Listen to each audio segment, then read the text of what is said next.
We are now just 6 days away from Election Day. As WRAL's Kelsey Coffey reports, both presidential candidates are making a late push for support here in North Carolina. Harris will be arriving here at RDU very soon, and both Trump and Harris are honing in on North Carolina as we're now in the final countdown to Election Day. Let's take you straight to video now from Sky 5.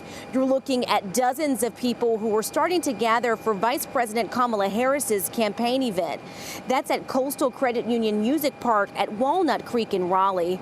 Harris is landing at RDU just before 11:15 today.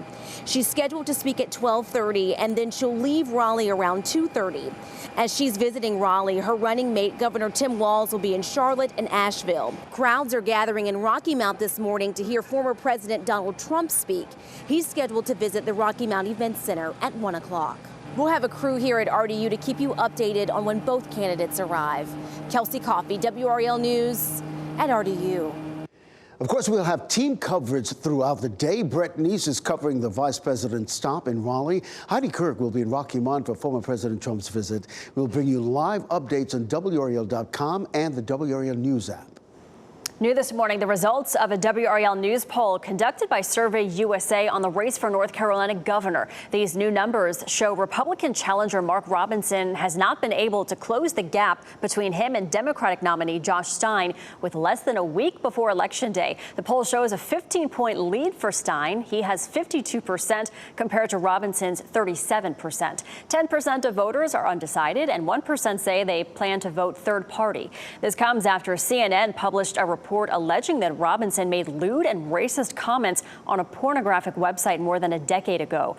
WRAL News poll results yesterday showed a tie in the presidential race between Trump and Harris, and new data we'll release later today shows other state races are much closer. One political scientist says Robinson's waning support doesn't seem to be affecting other GOP candidates. What you're seeing is voters are sort of putting Mark Robinson in his own box. They are considering him separate from the rest of this ticket. And coming up in the next half hour, we'll look at how this race appears to be affecting the presidential race. And you can go to WRAL.com to see our complete article about the poll results and the race to win North Carolina. Later today, our Capitol Bureau Chief Laura Leslie will dig deeper into the numbers. And tonight at 6, we'll break down results in the closely watched race for state superintendent, which appears much closer than the race for governor.